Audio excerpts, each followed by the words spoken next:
Stop! Don't hang the fat girl! The giant cowboy yelled in the middle of a dusty frontier town. The church bell tolled, the rope tightened, and the crowd jeered, ready to end her life before sundown. But no one expected what happened next. To save her from the gallows, the cowboy did the unthinkable. He married her before sunset. What began as a desperate rescue soon became a battle for survival. Because a greedy storekeeper wanted more than her shame, he wanted her father's. Spring, the only fresh water for miles. And in the shadows, hired guns waited to strike. But this woman carried more than scars and secrets. Hidden in her family's past was a paper strong enough to save or destroy everything they loved. Now the question is, can a marriage born out of mercy stand against mob justice, stolen land, and a town poisoned by lies? Or will the truth and their love be buried before the next sunrise? Every story I share leads with love. For people. For healing. For the things we sometimes forget to say out loud. The autumn wind whistled through the square, cutting sharp as a knife against Isabel's tear-streaked face. Her hands trembled where they were bound behind her back, the rough rope biting into her wrists. The crowd's jeers felt distant now, like the buzz of angry wasps, as she fixed her eyes on the weathered boards beneath her feet. Thief and harlot. Silas Fitch's voice rang out above the others, his fine wool coat and polished boots marking him apart from the dusty townspeople. Justice must be served. Sheriff Colton shifted uncomfortably beside the gallows, his badge catching the weak morning light. Now, folks, maybe we ought to get on with it. Someone shouted from the crowd. Others took up the cry, their faces twisted with an ugly excitement that made Isabel's stomach clench. She closed her eyes, remembering her father's weathered hands as he'd shown her the hidden spring, his voice gentle but firm. Water's life out here, May. Guard it well. The memory brought fresh tears, but she held them back. She wouldn't give them the satisfaction. The hemp rope scratched against her neck as they positioned the noose. Isabel's legs threatened to give way, but she forced herself to stand straight despite her terror. If she had to die, she'd do it, with what dignity she could muster. Stop! Don't hang the fat girl. The commanding voice cut through the square like a thunderclap. The crowd's bloodthirsty murmuring died as heavy footfalls approached the gallows. Isabel's eyes flew open. A man she'd never seen before stood at the foot of the platform, his broad shoulders casting a shadow that seemed to stretch forever. Dust coated his trail-worn clothes, but there was nothing weary in his stance. His hand rested casual like on his gun belt, but there was nothing casual in his eyes. Name's Jedediah Harlan, he announced, his voice carrying to every corner of the square. And I aim to know what kind of town holds lynchings before breakfast. Fitch stepped forward, his thin lips pressed into a disapproving line. This is a matter of local justice, stranger. That's right on, local justice. Yet's laugh held no humor. Looks more like murder to me. His gaze swept the crowd, and people began to shuffle their feet, no longer quite so certain of their righteousness. Where's your evidence? Where's your trial? We don't need outsiders telling us how to handle our business. Fitch snapped, but there was a note of uncertainty in his voice now. This woman stole. What exactly? Jed interrupted, climbing the gallows steps with deliberate slowness. His spurs jingled with each step, the only sound in the now silent square. What did she steal that's worth a life? Sheriff Colton cleared his throat. Mr. Fitch claims she took funds from his store ledger. Says she claims? Jed reached Isabel's, sighed, his presence solid as a mountain. You ready to hang a woman on claims? Up close, Isabel could see the lines around his eyes, the gray threading his dark hair at the temples. His face was weathered by sun and wind, but his eyes held a steadiness that made her racing heart slow just a fraction. She's been nothing but trouble since her father died, Fitch pressed on. But more townsfolk were looking away now, shame beginning to replace their earlier bloodlust. Living alone out there, entertaining men, lies. Isabel found her voice at last, though it shook. My father's land is mine by right. Mr. Fitch knows it. He just wants to spring silence. Fitch's face had gone red with rage. You see? Defensive as a guilty woman. Yet's hand moved to the rope around Isabel's neck. Sheriff, he said quietly, you want to explain to the territorial marshal why you let a woman hang without proper trial? Because I surely will if you... Don't stop this now. Sheriff Colton's face went pale. He'd been leaning toward the crowd's will, but the mention of higher authority made him straighten his spine. Now, hold on, everyone. Maybe we've been a mite hasty here. Hasty, Fitch's voice rose. We voted a mob ain't a court, Jed said flatly. He carefully lifted the noose from Isabel's neck, his movements gentle despite his hard tone. And I reckon any man here who wants to argue that point can take it up with me personal. His size alone made the threat compelling, but it was the steel in his voice that had several men backing away. Even Fitch took a step back, though his eyes glittered with barely contained fury. Sheriff, Jed continued, I suggest you take this lady into protective custody until proper proceedings can be arranged. He turned to the crowd, his voice rising, and I suggest the good people of Dry Creek remember that frontier justice isn't about satisfying personal grudges. It's about truth. The crowd began to disperse, people moving away in twos and threes, many unable to meet each other's eyes now that the moment of violence had passed. Fitch remained, his hands clenched into fists at his sides. This isn't over, he said, his voice low enough that only those on the platform could hear. That spring will be mine, one way or another. We'll see about that, Jed replied evenly. He turned to Isabel, producing a knife to cut her bonds. Miss, if you'll allow me to escort you to the jail? Seems the safest place for now. Isabel nodded, rubbing her chafed wrists. Thank you, Mr. Harlan, she whispered. I was sure. No need to think on what might have been. His large hand settled briefly on her shoulder, steadying her as she swayed. Sheriff Colton and I are going to have us a long talk about proper procedure, ain't we, Sheriff? The lawman nodded quickly, relief and shame warring on his weathered face. Yes, sir, we surely are. Miss Benson, if you'll come with us. As they walked toward the jail, Isabel felt the morning sun, finally breaking through the clouds. Her legs were still shaking and her heart hadn't quite settled, but she was alive. She cast a sideways glance at the big man beside her, wondering what had brought him to Dry Creek at just the right moment. The autumn wind still blew cold, but somehow it didn't bite quite so sharp anymore. Yet's boots creaked on the wooden steps as he ascended the gallows platform. The morning sun cast long shadows across the weathered boards, highlighting the deadly noose that still swayed in the autumn breeze. His calm demeanor stood in stark contrast to the tension crackling through the gathered crowd. Sheriff Colton, he said, his voice carrying across the square. I don't recall hearing about any jury being called. Seems mighty peculiar to hang someone without even that basic courtesy. The sheriff shifted uncomfortably, his badge glinting as he moved. Well, now, Mr. Harlan, the town council, a bunch of merchants sitting around Fitch's store in a proper jury, Jed cut in. His words were measured, but they carried the weight of iron. Where is the evidence? Where's the witnesses? Silas Fitch stepped forward, his fine coat rustling. The evidence is in my ledgers, clear as day. This woman, those ledgers of yours. Jed interrupted.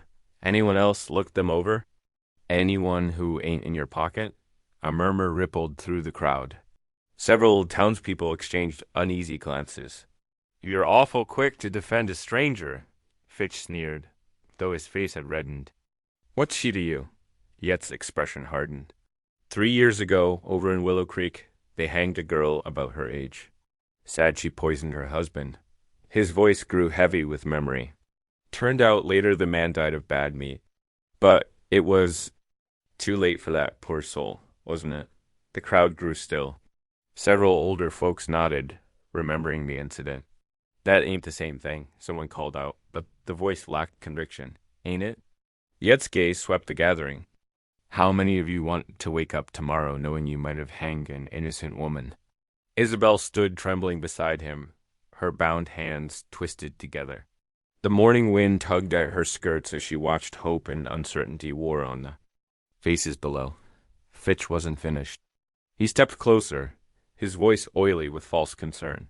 If you're so worried about her virtue, Mr. Harlan, perhaps you'd care to explain why she lives alone out there, a woman of her particular character?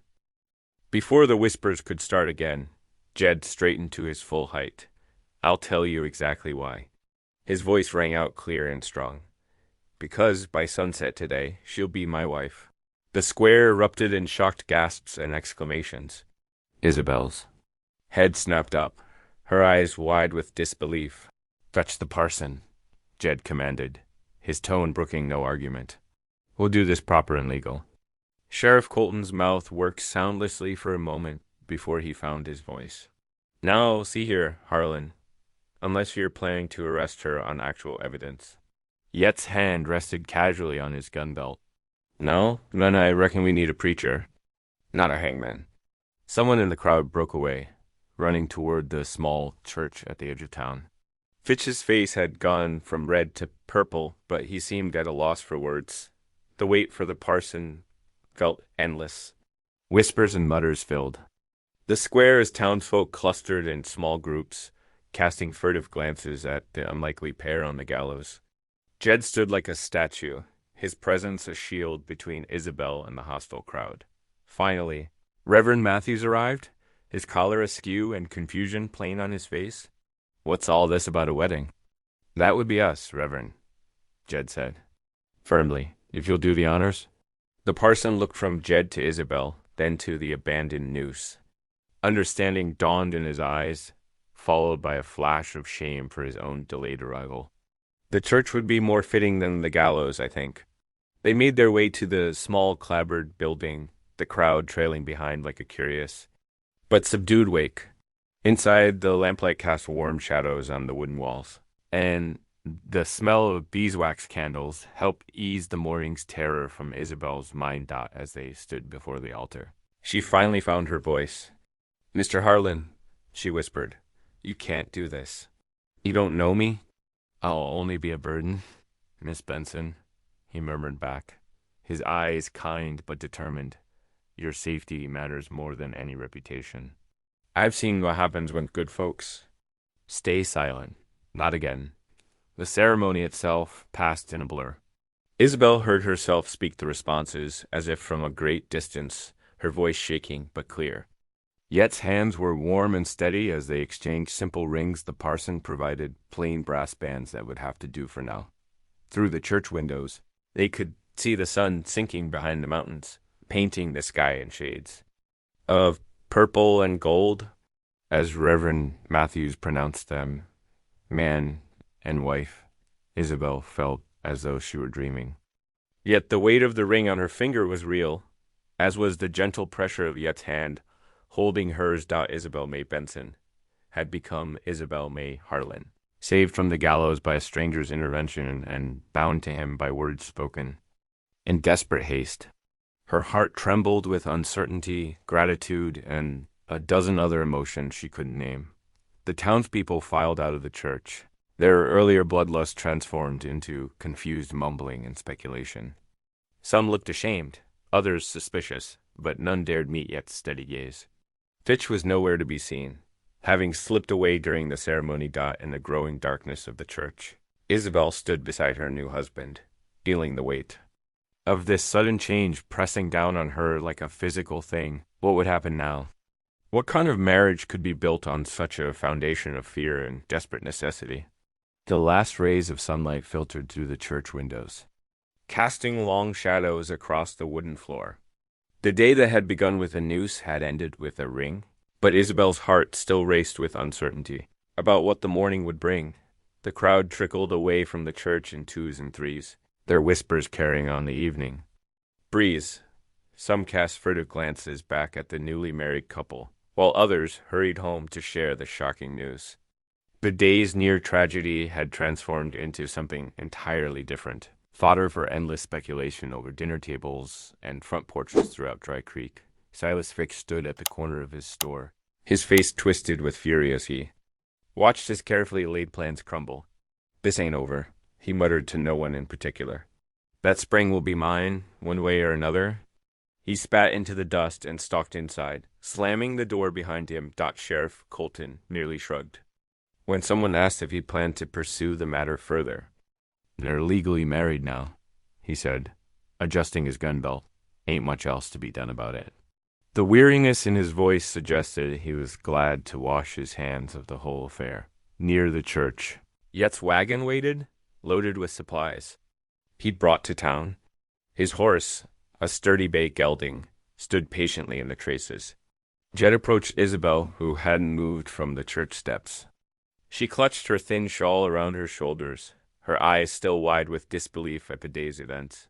"Ma'am," Jed said softly, "my ranch is a fair piece from town. We should get started if we want to make it before it's full dark." Isabel nodded mutely, but her feet seemed rooted to the spot. The reality of leaving with this stranger, her husband now, she reminded herself, made her heart flutter like a trapped bird. "Your things?" Jed began. "I haven't any," she whispered. "They wouldn't let me." Her voice trailed off, remembering how they dragged her from her father's cabin that morning. Yet's jaw tightened, but his voice remained gentle. "We'll figure that out later. For now, let's just get home." He helped her up onto the wagon seat, his strong hand steady and respectful. The wooden bench creaked as he climbed up beside her and took the reins. With a soft click of his tongue, they started moving, leaving Dry Creek and its gallows behind. The trail wound through rolling hills dotted with scrub oak and cedar. As twilight deepened, the only sounds were the steady clop of hooves, the creak of wagon wheels, and the occasional cry of coyotes in the distance. The autumn air grew sharper with the setting sun, and Isabel pulled her shawl tighter. The day's terror and exhaustion began to take their toll. Despite her uncertainty about the situation, Isabel's head started to nod. The gentle sway of the wagon lulled her into an uneasy doze. She startled awake sometime later, as the wagon rattled across a narrow wooden bridge spanning a creek bed. "Runoff from the mountains," Jed explained, noticing her confusion. "My ranch is just beyond that rise ahead." He paused and added, "It ain't much, but it's peaceful. My brother James left it to me when he passed 2 years ago." Isabel studied his profile in the gathering darkness. "You live there alone?" "I do." His voice held a touch of something, loneliness, perhaps, or resignation. "Got some hands that help with the cattle, but they bunk in the bunkhouse down by the corrals." The wagon crested the rise, revealing a valley cupped between gentle hills. A sturdy log cabin sat in a grove of cottonwoods, smoke curling from its stone chimney into the star-sprinkled sky. A barn and several outbuildings stood nearby, their shapes black against the last light of dusk. "Martha, my neighbor's wife, comes by twice a week to help with cleaning," Jed said as they approached. "She must have lit the stove before heading home." He pulled the wagon to a stop near the barn. "If you'll wait here a moment, I'll get the horse settled and light a lantern."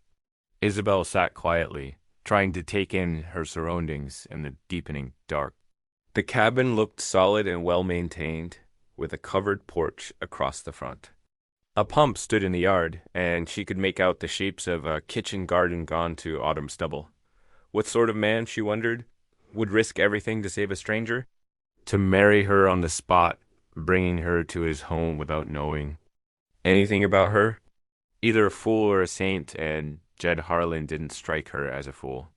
The barn door creaked, and Jed emerged with a glowing lantern. He helped her down from the wagon, then led the way to the cabin. The kitchen was warm from the banked stove, smelling of wood smoke and something else stew, simmering in a pot on the back burner.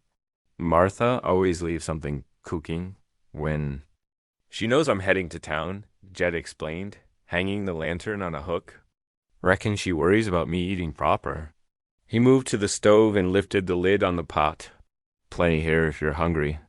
Isabel hadn't eaten since the previous day, but her stomach felt too knotted with anxiety to want food. So, when Jed filled 2 bowls with the savory stew and set them on the solid pine table, she found herself picking up the spoon. They ate in silence, broken only by the tick of a clock on the mantel and the occasional pop from the stove.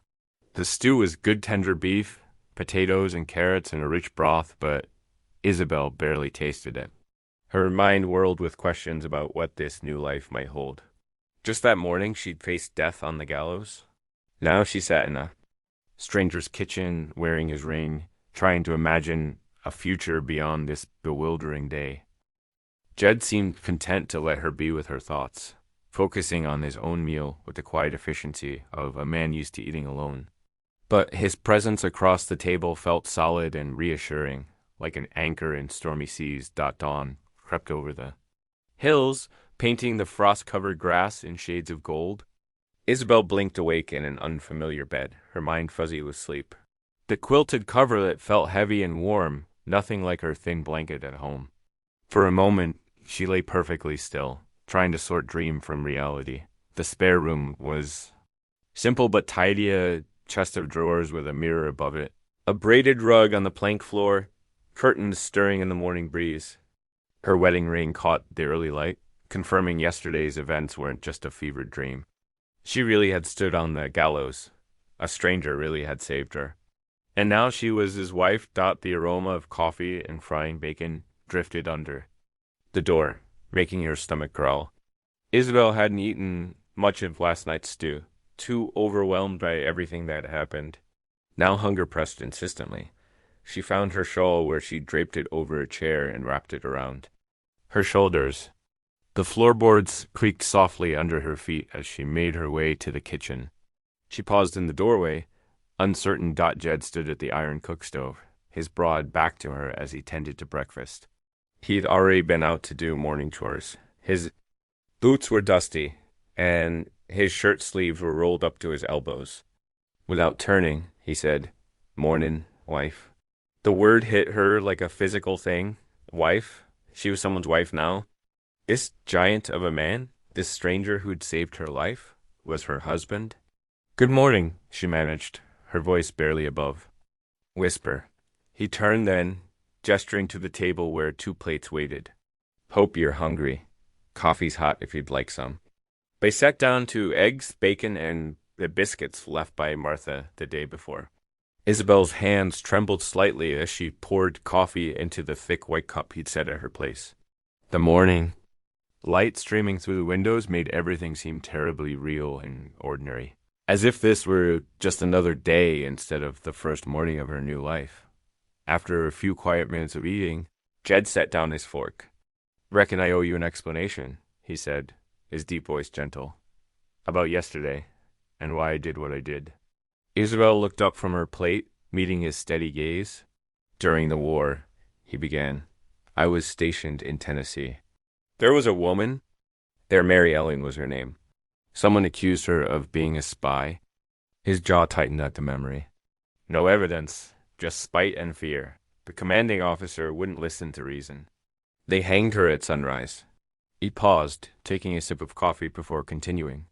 "I can still hear her crying out her innocence. Been carrying that sound with me ever since. Made myself a promise that day. If I ever saw such a thing happening again, I'd stop it, no matter the cost." "You married me to keep your promise?" Isabel asked softly. "I married you because it was right," he replied.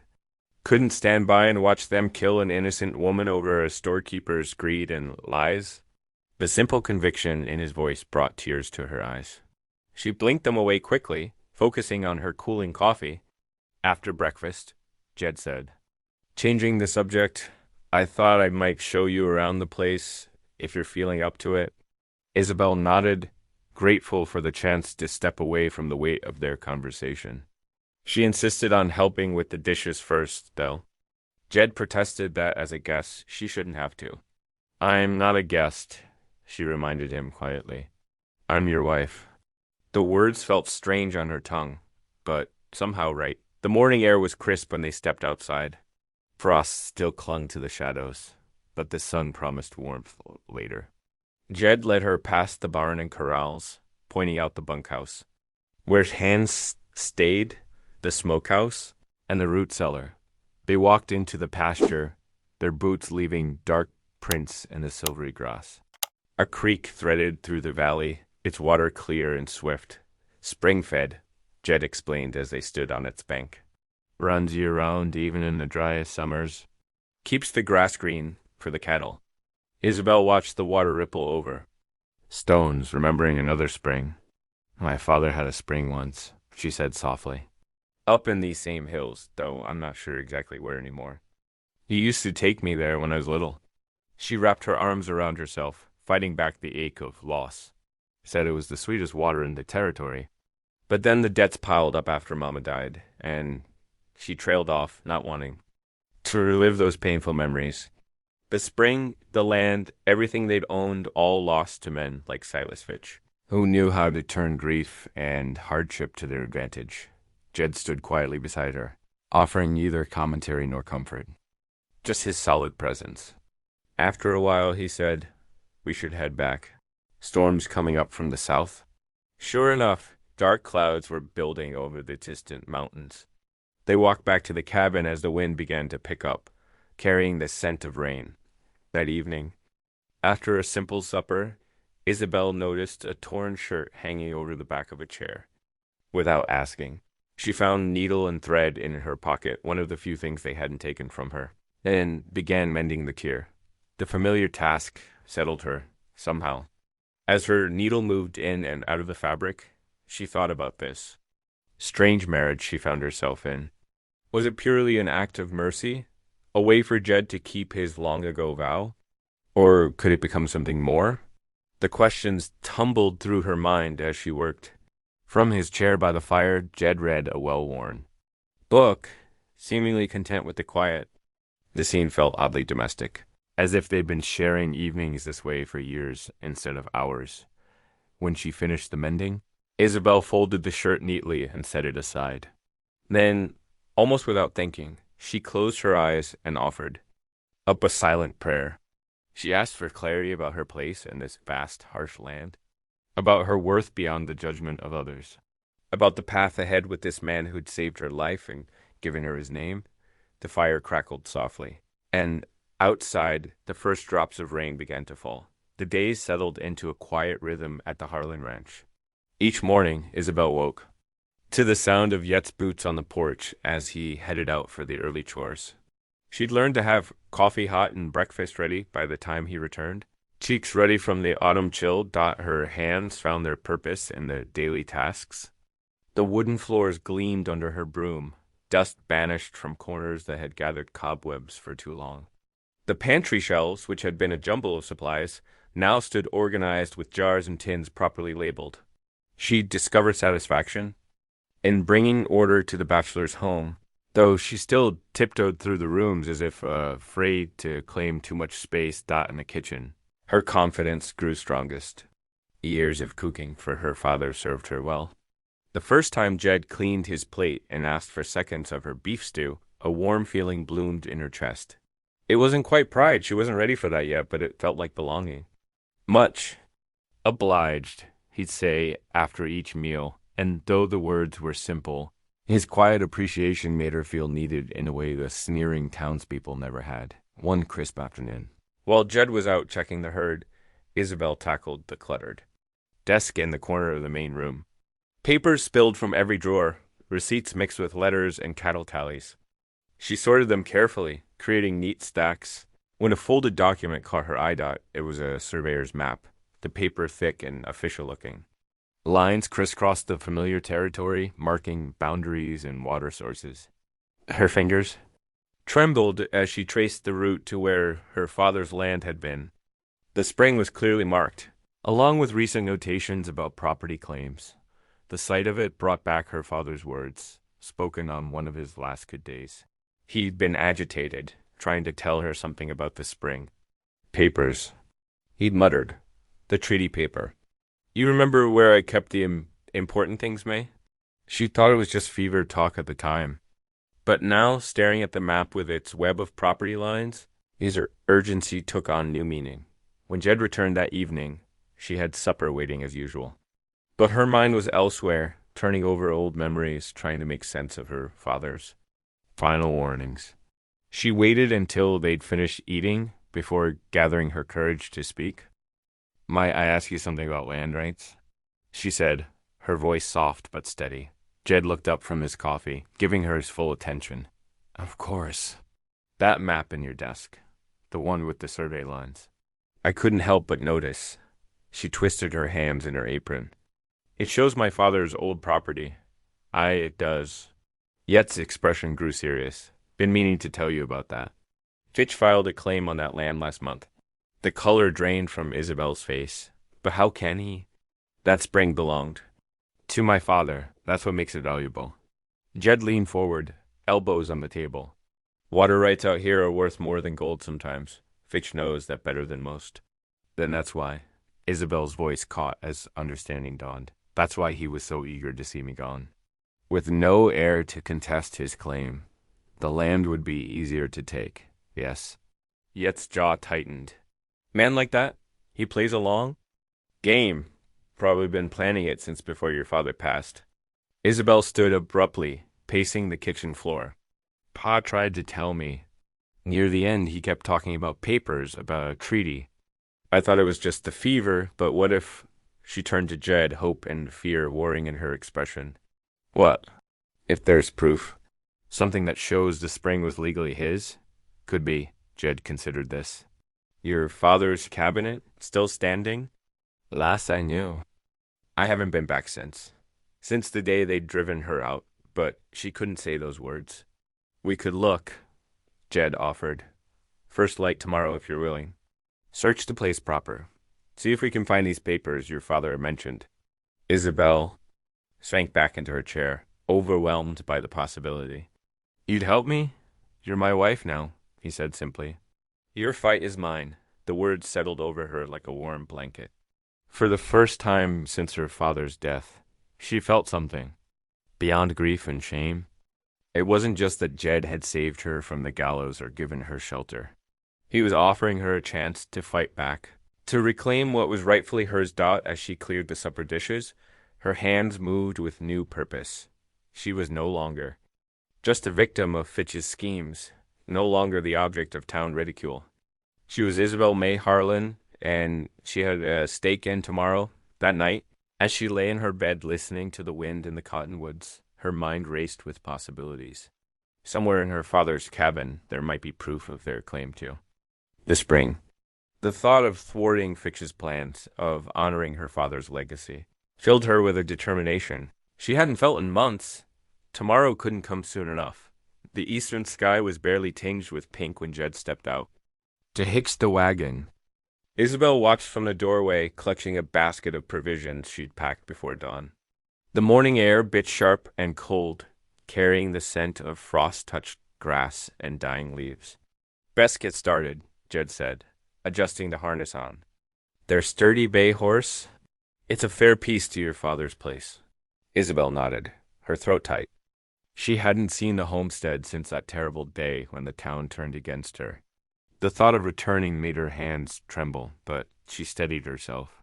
This journey wasn't about the past, it was about reclaiming her future. They set out as the sun crested the hills, the wagon wheels creaking over the rutted trail. Jed handled the reins with quiet confidence, while Isabel sat beside him, watching familiar landmarks emerge from the morning mist. Every mile stirred memories she'd tried to bury. Pa used to sing when we'd make this trip to town, she said softly, breaking the comfortable silence. Old hymns mostly. Said they made the journey seem shorter. Jed glanced at her, his expression gentle.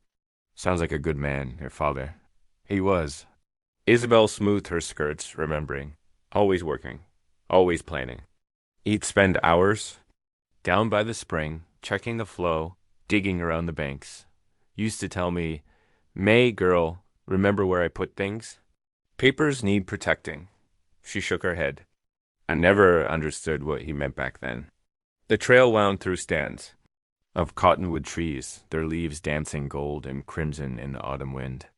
The sound of hooves and wheels filled the air as they climbed higher into the hills. By midday, they stopped to rest the horse and share a simple meal of bread and dried beef. Not far now, Jed said, studying the landscape. Another few hours, I reckon. Isabel nodded, unable to speak. Her stomach churned with anxiety as they continued their journey. The afternoon sun cast long shadows across the valley, and red leaves skittered across their path like nervous creatures. Each familiar turn of the trail brought both comfort and dread. Finally, as dusk began to settle, they crested the last rise. There, nestled against the hillside, stood her father's cabin. Isabel's breath caught in her throat. The sight was worse than she'd imagined. Weather and neglect had taken their toe-broken shutters hung askew. The roof sagged ominously in one corner, and weeds had claimed the garden she'd once tended so carefully. "Oh, Pa," she whispered, tears pricking her eyes. Jed pulled the wagon to a stop and helped her down, his strong hand steady and reassuring. "We've got some light left. Want to head inside?" Isabel squared her shoulders and nodded. The cabin door creaked open at her touch, releasing a musty wave of memories. Dust motes danced in the fading light that filtered through dirty windows. Everything was exactly as she'd left it, yet somehow smaller, sadder. "The trunk," she said, moving purposefully toward the bed in the corner. "Pa kept his important things." There. Jed lit the lantern they'd brought while Isabel knelt beside the old trunk. Her fingers traced the familiar brass fittings, remembering how her father would open it every Sunday to take out his good shirt for church. "We should eat something first," Jed suggested gently. "Build up our strength for searching." He was right, though Isabel could barely stomach the thought of food. While Jed built a small fire in the hearth, she unwrapped the cornbread she'd baked that morning. They ate in silence, the lantern casting jumping shadows on the walls of her childhood. Home. As soon as the meal was finished, Isabel returned to the trunk. Together, they began methodically removing its contents: worn clothes, old letters, her mother's faded shawl. Each item carried its own weight of memory, but Isabel forced herself to focus on their task. "There has to be something," she murmured, running her hands along the inside walls of the trunk. "Pa wouldn't have just—" Her fingers caught on something, a slight unevenness in the wood. Pressing harder, she felt it give slightly. "Jed," she called, excitement threading through her voice. "There's something here." He moved closer with the lantern as Isabel worked her fingers around the edge of what proved to be a false bottom. It took both of them to carefully pry it loose, revealing a hidden space beneath. There, wrapped in oilcloth and tied with faded ribbon, lay a bundle of papers. Isabel's hand shook as she lifted it out. Slowly, reverently, she unwrapped the package. The document on top was clearly official, bearing the seal of the United States Army. As she unfolded it, the words seemed to leap off the page. "Hereby grant and confirm rights to the natural spring and surrounding acreage to James William Benson and his heirs." Tears spilled down Isabel's cheeks as she read. "He did it," she whispered. "Pa made sure everything was legal. The spring was ours all along." Jed studied the document over her shoulder, his expression brightening.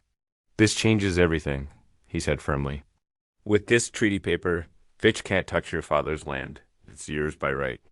Isabel clutched the precious paper chest, overcome with emotion. All her father's careful planning, his cryptic warnings, it all made sense now. He'd protected their future the only way he could, trusting she would somehow find her way back to claim it. "Thank you," she said, looking up at Jed through tears. "I couldn't have done this alone." His weathered face softened in the lantern light. "You're not alone anymore, Isabel. Remember that." The night pressed close around the cabin, but inside, hope blazed brighter than any lantern. In her hands, Isabel held not just a legal document, but her father's final gift, a chance to reclaim her heritage and stand up to those who had wronged her. Dawn broke crisp and clear over the hills. Isabel wrapped a shawl around her shoulders as she stepped out of the cabin, breathing in the morning air tinged with wood smoke. Jed was already loading their supplies into the wagon, his movements careful and deliberate. "Got the treaty paper tucked safe in my saddlebag," he said, patting the leather pouch. "Nobody'd think to look there." Isabel nodded, relief washing through her.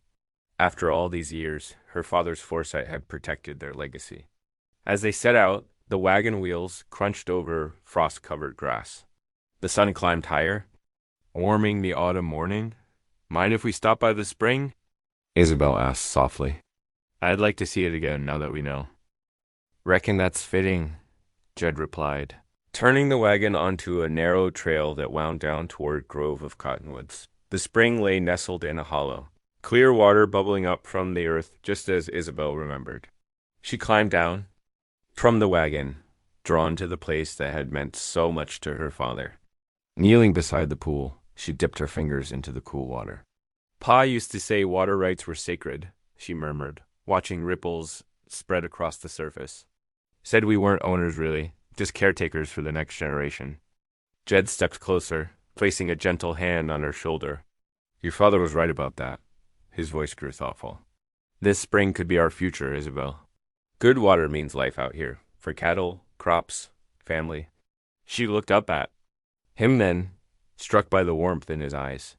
The morning sun caught his face, softening the usual stern lines.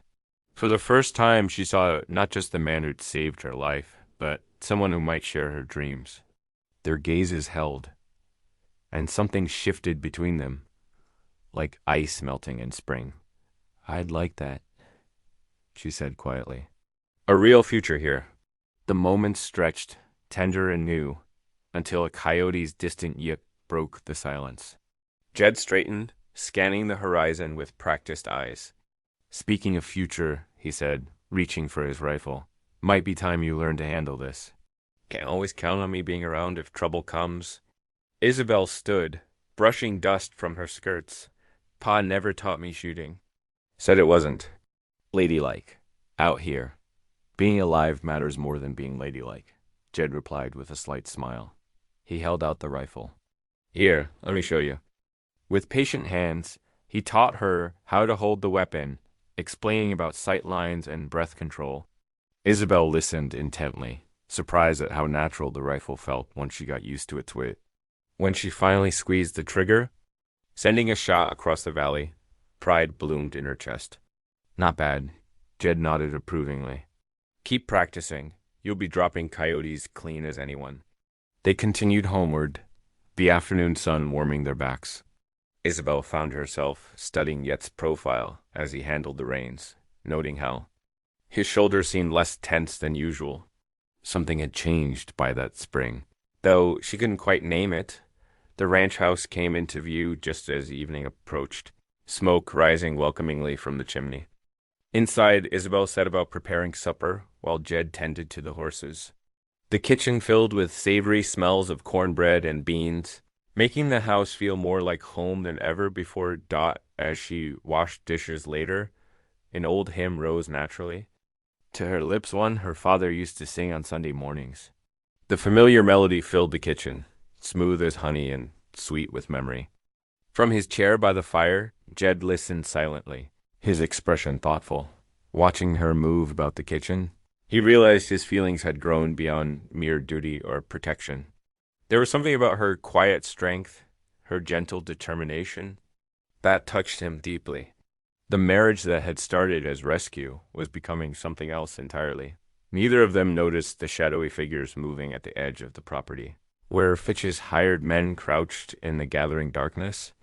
The watchers noted the warm lamplight in the windows, the domestic scene within, and the saddlebag that might hold secrets worth killing for. Inside, Isabel finished the last dish, humming softly. The evening settled around them like a comfortable blanket full of unspoken possibilities. For now, at least they were safe in their shared sanctuary, though danger gathered just beyond the firelight's reach.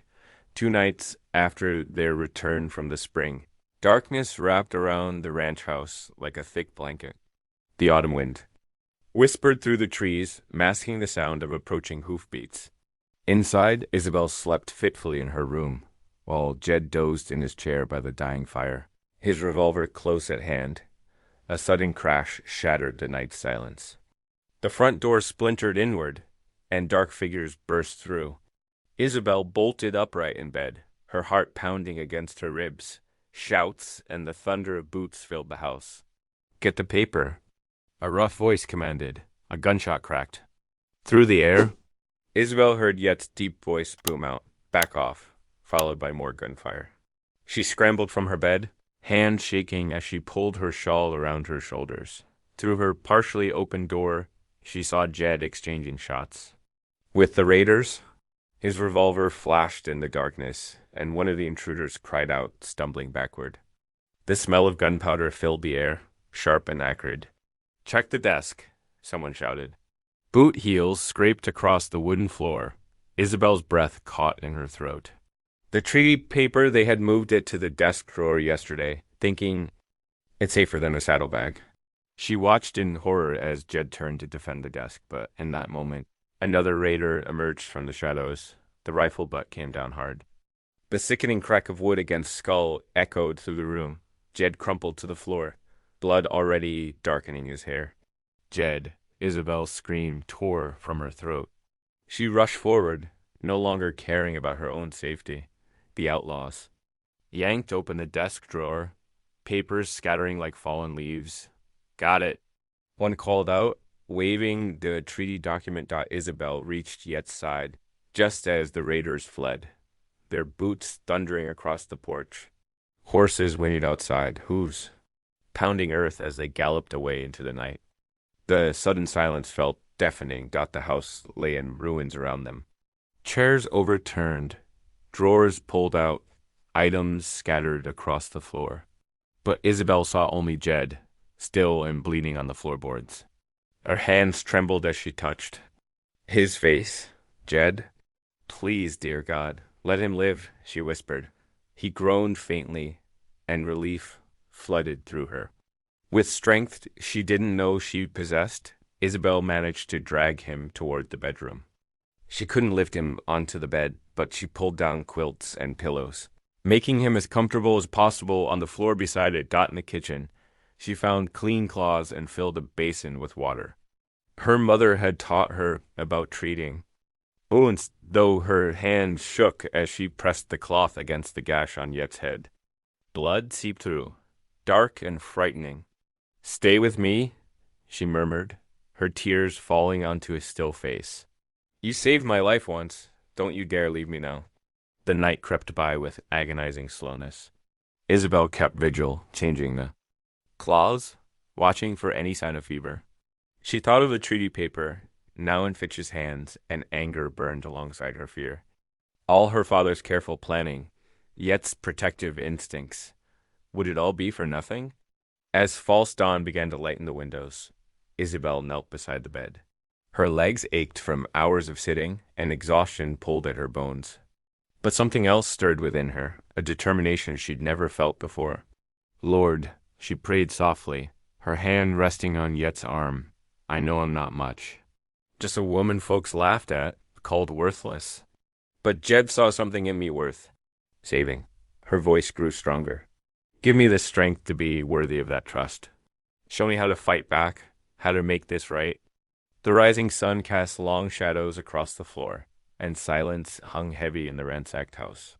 Yet's breathing remained steady, but he hadn't woken. Isabel dipped another cloth in the cooling water, her mind racing with possibilities and fears.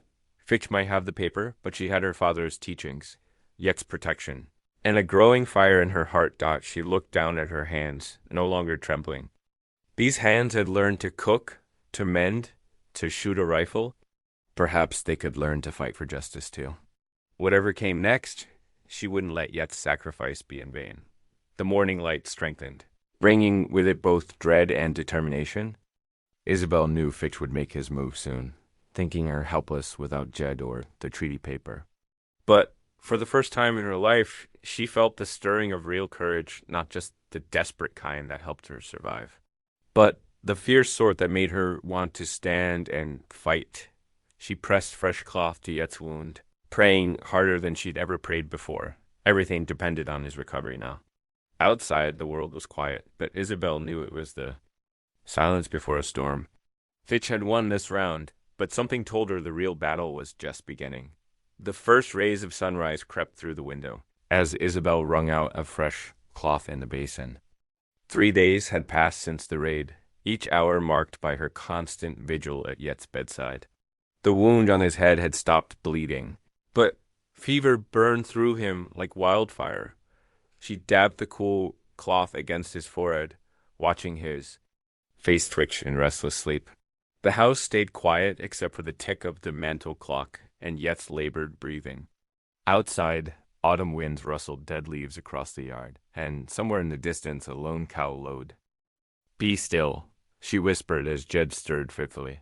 His skin felt hot under her palm, and worry gnawed at her heart.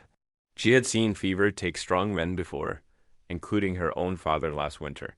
The memory made her hands tremble as she adjusted the quilt around Yet's shoulders. Throughout the long hours, Isabel found comfort in the Bible verses her mother had taught her. "The Lord is my shepherd," she murmured, spooning warm beef broth between Yet's cracked lips. Some dribbled down his chin, but he swallowed most of it. "I shall not want." During his moments of consciousness, Yet's words came out slurred and confused. "Sorry, failed you," he mumbled, trying to lift his head. "The paper should have protected." "Hush now," Isabel soothed, pressing him gently back against the pillows. "You saved my life that day in town. Rest and get strong again." Her voice caught in her throat as she remembered the gallows, the rope, his commanding presence cutting through the mob's hatred. Near sunset on the third day, the clip-clop of horse hooves drew her attention. Isabel peered through the window to see a covered wagon approaching, its sides painted with bright letters advertising sundries and medicines. The peddler, a thin man with a graying mustache, tipped his hat as she met him on the porch. "Evening, ma'am. Thought folks out here might need supplies." His eyes darted past her to the broken doorframe, still splintered from the raid. "Heard there was some trouble hereabouts." Isabel wrapped her shawl tighter, suddenly conscious of her wrinkled dress and uncombed hair. "What sort of trouble?" The peddler shifted his weight, avoiding her direct gaze. "Well, talk in town is mighty interesting. Folks saying that marriage of yours wasn't proper like. That you and Harlan cooked up some scheme to grab land from honest citizens." The words struck like physical blows. Isabel gripped the porch rail to steady herself. "Who's saying such things?" "Oh, Mr. Fitch has been explaining it all to anyone who'll listen. Says you two tried to cheat him out of his rightful claims." The peddler scratched his neck. "Course, it ain't my place to judge." Isabel's cheeks burned with anger and shame. She bought a few necessary items from his wagon, barely hearing his prices through the roaring in her ears. After he departed, she sank into Yet's chair by the cold fireplace. Her mind racing. Fitch was cleverer than she had realized. He hadn't just stolen the treaty paper, he was turning the whole town against them, without witnesses to prove there. Marriage was real. Without the document to show her father's rights to the spring, what chance did they have? Night fell, bringing with it a desperate clarity. Isabel struck a match to the lamp, its glow casting her shadow large against the wall. She couldn't wait for Jed to recover, couldn't depend on his strength this time. If she was truly his wife, not just in name but in spirit, she had to act. Moving quietly, she checked Yet's fever one last time. It had broken during the afternoon, and his sleep seemed more peaceful now. She tucked the quilt around him and whispered, "I won't let Fitch destroy everything we have." At the desk, she found paper and pencil, writing out what she remembered. Of her father's maps? The spring lay in a valley between three hills, and somewhere in Fitch's store or office, the treaty paper waited. Her hands steadied as she worked, determination replacing fear. Tomorrow she would begin. The thought both terrified and strengthened her. She was no longer the same woman who had faced the gallows, trembling and silent. Jed had given her more than safety. He had shown her she was worth fighting for. Isabel knelt beside the bed, watching Yet's chest rise and fall in the lamplight. "I won't fail you," she promised softly. "Whatever it takes, I'll find that paper and prove the truth." The night deepened around the ranch house, but for the first time since the raid, Isabel felt the stirring of real hope. She might be just one woman, scorned and doubted by the town, but she had something Fitch couldn't steal, the courage to stand up and fight back. Dawn painted the eastern sky in pale gold as Isabel moved quietly through the ranch house. She had packed a cloth sack with cornbread, dried beef, and a tin canteen of water. Her hands trembled slightly as she checked on Jed one last time. His breathing was steady now, the fever finally broken, but she knew he needed more rest to heal properly. "I'll be back soon," she whispered, touching his forehead gently. The morning air bit cold through her shawl as she stepped outside, frost crunching under her boots in the barn. She found the old pack mule her father had given Jed last spring. The animal lifted its head, ears twitching as she approached with a rope halter. "Easy there, Solomon," she murmured, using the name her father had given him. The mule stood quietly as she saddled him, remembering her father's lessons about proper cinch knots. The sun had barely cleared the mountains. Isabel guided Solomon onto the trail heading east. She knew the Ute people kept camps in the foothills during hunting season. Her father had often spoken of Henry, a scout who had helped him navigate these lands years ago. The memory of their trading visits rose clear in her mind. Henry's measured voice, his careful way of handling her father's offered gifts. The morning warmed slowly as they climbed higher into the hills. Solomon's hooves kicked up dust from the dry trail, and hawks circled overhead against the deep blue sky. Isabel's thighs ached from riding, unused to such long hours in the saddle. But determination drove her forward. Everything depended on finding that treaty paper. Near midday, smoke from cooking fires caught her attention. Through a gap in the pines, she spotted the Ute camp nestled in a protected valley. Her heart beat faster as she approached, noting women working beside the lodges and children playing with dogs near a stream. Several men looked up as she rode closer, their expressions guarded. Isabel felt their scrutiny like a physical weight. She dismounted carefully, holding Solomon's lead rope with trembling fingers. "I seek Henry," she said clearly, trying to keep her voice steady. "My father was James Benson. He traded here years ago." An older woman paused in her work, speaking quietly to a young boy who ran toward one of the larger lodges. Moments later, a lean man emerged, his face weathered by sun and wind, his movements deliberate as he approached. "Henry?" Isabel asked softly. He nodded once, studying her face. "James Benson's daughter. I remember you when small." Relief flooded through her. "Yes, I've come because I need help. There's a man in town, Fitch, who's stolen something precious as treaty paper about our spring." Henry's expression didn't change, but something flickered in his dark eyes. "Your father spoke often of that spring, said it was sacred trust." "Yes," Isabel explained quickly about the raid, Yet's injury, and Fitch's lies. Her words tumbled out, emotion making her voice shake. "The paper proves our rights to the water. Without it, Fitch will take everything." Henry listened silently, only the slight tilt of his head showing he followed her story. When she finished, he was quiet for a long moment, looking toward the distant mountains. "Your father treated our people with respect," he said finally. "Always fair trading, never breaking word. This spring it feeds the valley where deer winter. If bad men takes it, many suffer." Isabel hadn't considered this wider impact. "Will you help me track the raiders? Find where they've hidden the paper?" Henry nodded slowly. "I will help. But first you must eat. Rest horses." He led her to a cooking fire where an older woman offered her a bowl of stew. Isabel ate gratefully, watching as Henry spoke quietly with several other men. Solomon grazed nearby, seemingly content among the Indian ponies. As the afternoon lengthened, Henry returned with his own horse saddled. "Raiders leave signs," he explained, mounting smoothly. "Not careful men. Think no one follows."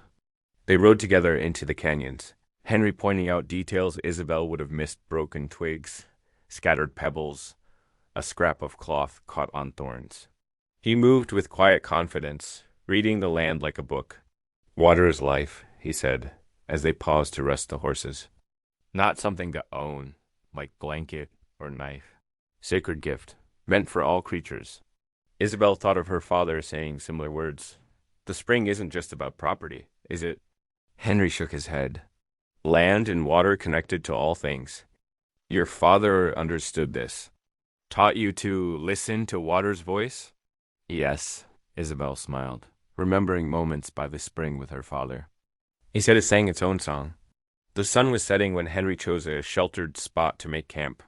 He built a small fire, showing her how to keep it low and hidden.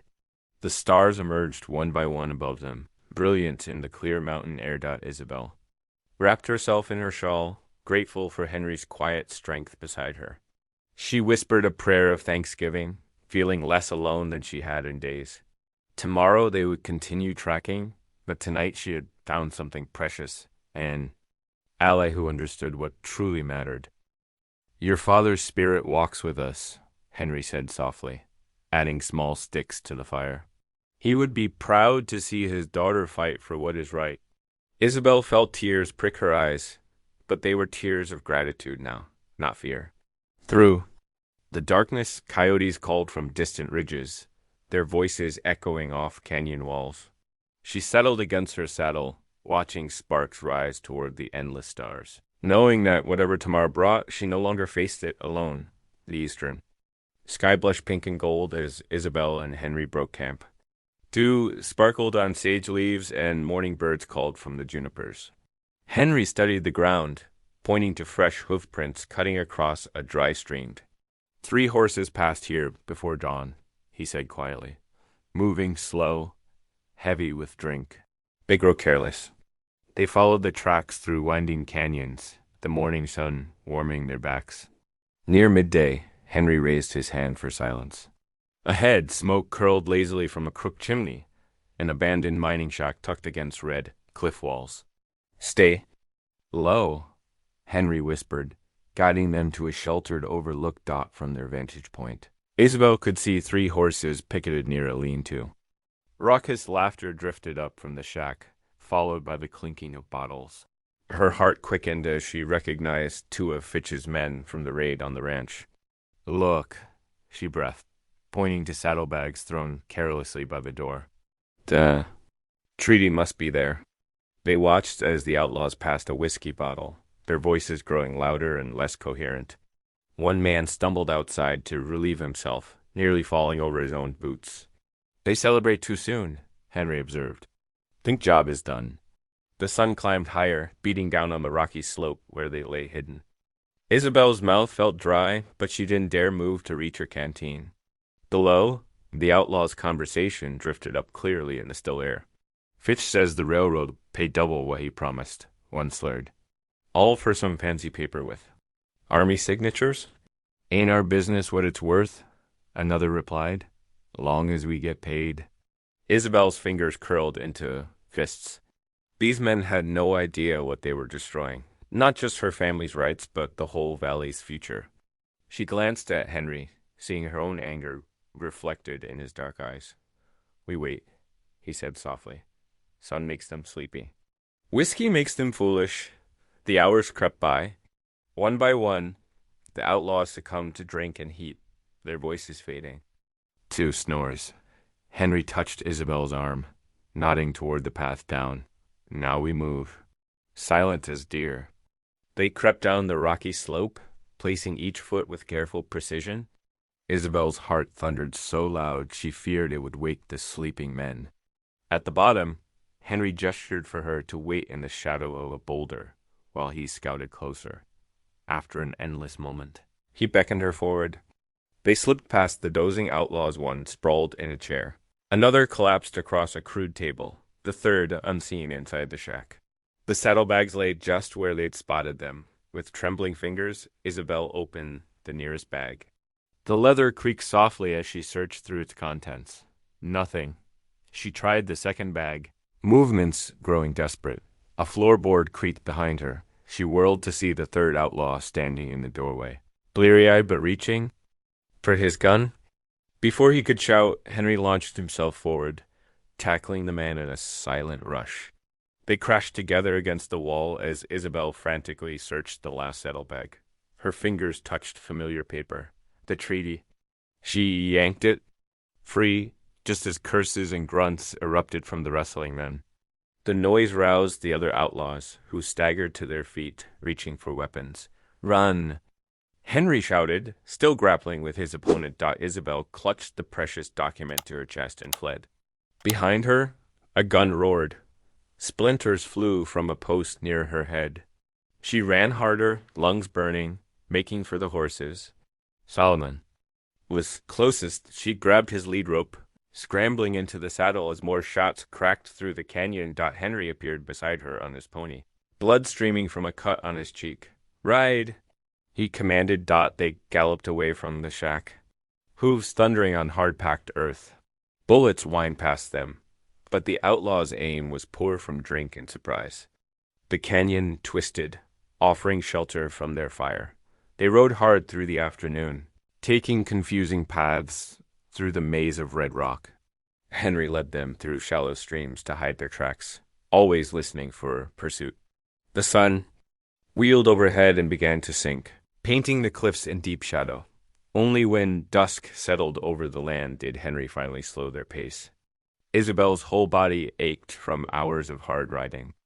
She touched the treaty paper inside her shirt, reassuring herself it was still there. "We did it," she whispered, hardly believing their success. Henry nodded, dabbing at the dried blood on his face. "Your father's spirit gave us strength today." They made their way carefully back toward Yet's ranch under cover of darkness. Stars wheeled overhead, and night birds called softly. Isabel felt exhausted but triumphant. The treaty was safe. Now she could prove her father's claim and stop Fitch's scheming once and for all. As they rode, Henry spoke quietly about the courage she'd shown. "You have warrior's heart," he said, "not afraid to fight for what matters." Isabel thought of how far she'd come from that terrified woman on the gallows. "I had help," she replied softly. "I wasn't alone." The lights of Yet's ranch appeared in the distance, a beacon of hope in the darkness. Isabel touched the treaty paper again, feeling its weight against her heart. Whatever came next, she was ready to face it. She had found her strength, and she would not let it go. The moon hung low over the western hills as Isabel and Henry approached the ranch. A single lamp burned in the kitchen window, its warm glow a beacon in the darkness. Isabel's heart quickened. Jed was awake, waiting. Dismounted stiffly, her legs trembling from the long ride. Henry touched her shoulder in farewell, declining her invitation to rest inside. "Your path lies ahead," he said softly. "Mine leads back to the people. May the spirits watch over you both." Isabel watched him fade into the shadows before turning toward the house. Her fingers touched the treaty paper, safely tucked inside her bodice. Each step up the porch felt heavy with meaning, like crossing from one life into another. The kitchen door creaked softly as she entered. Jed sat at the table, his broad frame diminished by injury, but his eyes alert. A half-empty bowl of soup sat before him, evidence he'd managed to feed himself. When he saw her, relief flooded his face. "Isabel," he breathed, struggling to rise. "Don't." "Get up," she said quickly, crossing to his side. In the lamplight, she could see the bandage on his head needed changing. His face was pale, but determination burned in his gaze. "I woke to find you gone," he said. "Nearly crawled out to the barn before I saw your note." Isabel pulled the treaty paper from her dress, smoothing its creased surface on the table between them. "I couldn't wait," she explained. "Not with Fitch poisoning the town against us. I had to act." Yet's large hand covered hers, warm and calloused. "Tell me everything." She did, describing her journey to find Henry, their careful tracking of the outlaws, and their desperate escape with the treaty. As she spoke, tears gathered in Yet's eyes, not of weakness, but of pride. "You did what I could not," he whispered hoarsely. "Showed more courage than any man I know." Isabel felt warmth bloom in her chest at his words. "I learned it from you," she replied. "The day you stopped my hanging, you taught me that one person stand for truth matters." They sat in comfortable silence, hands still joined across the table. The lamp flickered, casting dancing shadows on the wall. Outside, an owl called softly to its mate. "We'll need to take this to town," Jed said finally, touching the treaty paper. "Show everyone Fitch's true nature," Isabel nodded. "I know. But first, you need another day to heal." She stood, moving to heat water for fresh bandages. "And I have sewing to do." Through the next day, Yet's strength returned steadily. He managed short walks in the yard, leaning on a sturdy cane Isabel found in the barn. She kept him well fed, with hearty stews and cornbread, watching color return to his face. Between caring for him, she worked on her best dress, a navy blue cotton she'd saved from her father's house. Her fingers flew over the fabric, taking in seams and adding subtle touches of lace at collar and cuffs. She wanted to face the town looking every inch a respectable rancher's wife. You don't need fancy clothes to prove your worth, Jed said, watching her sew by lamplight. No, she agreed, nodding her thread. But I mean to stand tall beside you. Let them see I'm not that scared girl they nearly hanged. As evening deepened into night, Isabel laid out their clothes for morning. She polished Yet's boots until they gleamed and pressed his best shirt. The treaty paper she wrapped carefully in oilcloth, securing it in a leather pouch. Sleep came fitfully. Isabel lay awake in her bed, listening to the night sounds of the ranch crickets chirping, the distant cry of coyotes, wind rustling through cottonwoods. She prayed for strength, not just for herself, but for Jed too. His wound was barely healed. Dawn painted the eastern sky in delicate rose and gold as they prepared to leave. Isabel pinned her hair neatly, smoothed her dress, and helped Jed with his string tie. He looked pale but determined, his jaw set with familiar resolve. In the barn, their horses nickered greeting. Isabel saddled them with care, checking every strap twice. She helped Jed mount, steadying him as he settled in the saddle. His hand gripped the cane tightly, but his seat was secure. Isabel swung up onto her own horse, feeling the treaty paper's weight where it rested in her pocket. The morning air held autumn's crispness, promising a clear day ahead. Frost sparkled on fence rails and hay, and her horse's breath steamed in the cool air. Ready? Jed asked softly. Isabel straightened her shoulders, remembering how far she'd come from that terrified woman on the gallows. She was Jed Harlan's wife now, a woman who'd faced down outlaws and won. The truth rode with them, secure in her pocket. Ready, she replied, her voice steady and clear. Side by side, they rode out of the ranch yard as the sun crested the hills. Their horses' hooves beat a steady rhythm on the packed earth, carrying them toward Dry Creek and whatever judgment awaited. But Isabel felt no fear.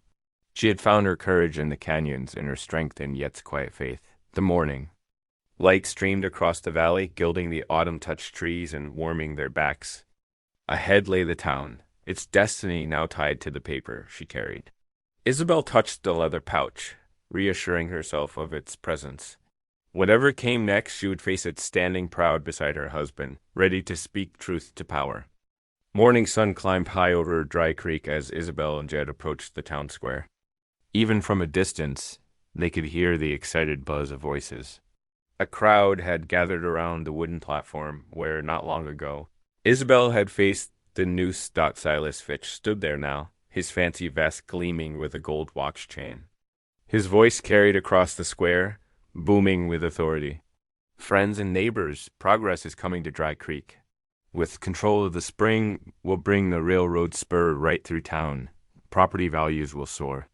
The townsfolk pressed, closer, nodding and murmuring approval.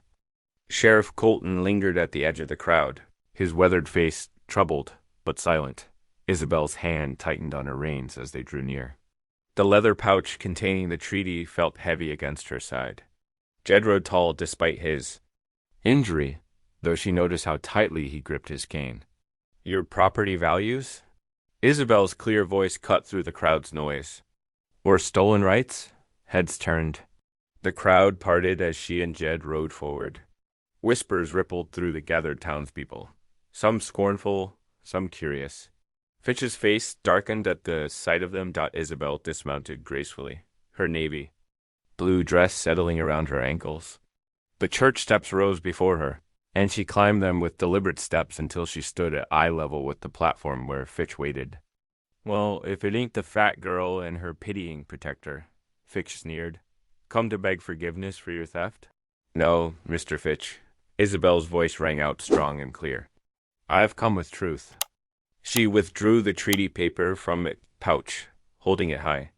The morning sun caught the official seal. making it gleam.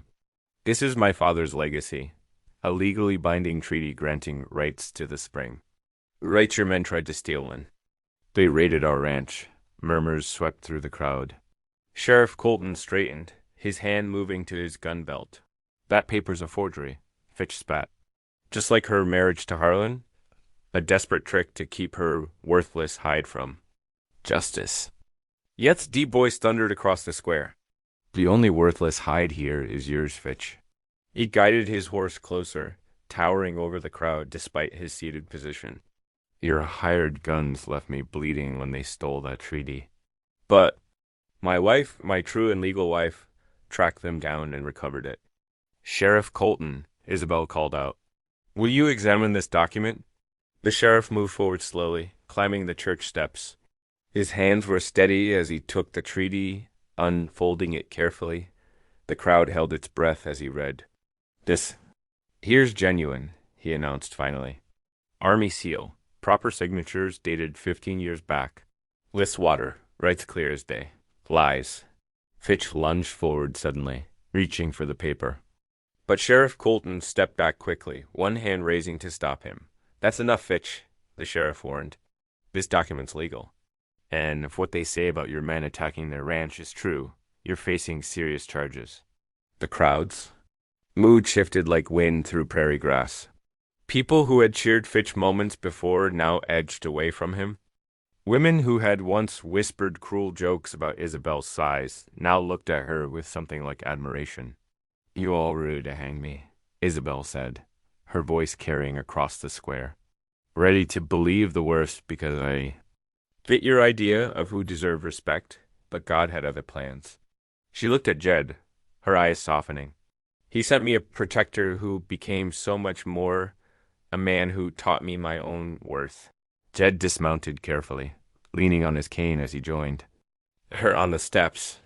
His large hand found hers, fingers intertwining in a gesture that spoke of deep trust and growing love. Your father would be proud, he said softly. Meant for her ears alone. Tears blurred Isabel's vision, but she stood tall. The treaty paper in Sheriff Colton's hands represented more than just water rights. It was vindication, justice, and a new beginning. This changes nothing. Fitch snarled, but two deputies moved to flank him as the sheriff spoke again. This changes everything, Fitch. You're under arrest for orchestrating the raid on the Harlan Ranch. And we'll be looking mighty close at some other complaints that have come up about your business dealings. As the deputies led a protesting Fitch away, townspeople began approaching the church steps. Martha from the mercantile was first, her eyes downcast. We did you wrong, Isabel, she said quietly. I hope you can forgive us. Others followed, offering awkward apologies and congratulations both. Isabel accepted them with quiet dignity, her hand still firmly clasped in Yet's. The morning sun climbed higher, warming the square where justice had finally prevailed. Isabel felt the weight of the past lifting from her shoulders. She was no longer the scared woman they had nearly hanged. She was Isabelma Harlan, rightful owner of her father's spring-beloved wife, and a woman who had found her own strength. Yet's thumb traced gentle circles on her palm as they stood together, facing their neighbors with heads held high. In that touch was a promise of tomorrow, of shared seasons and deeper love growing between them like winter wheat taking root in fertile soil. The journey home from Dry Creek felt lighter, as if the weight of injustice had finally lifted from their shoulders. As evening settled over the ranch, golden lamplight spilled through the windows of their cabin, pushing back against the autumn chill. Inside, the familiar scents of fresh bread and stew filled the kitchen. Isabel ladled the steaming supper into earthenware bowls while Jed settled into his chair, his cane propped against the table. The quiet between them felt comfortable now, so different from their first awkward meals together. Steam rose from their bowls as they bowed their heads. In prayer, thankful for more than just the food before them after several peaceful moments of eating. Isabel set down her spoon. I never thought I'd see this day, she said softly. That morning in the town square, with the rope around my neck, she drew a steadying breath. I truly believed my life was ending.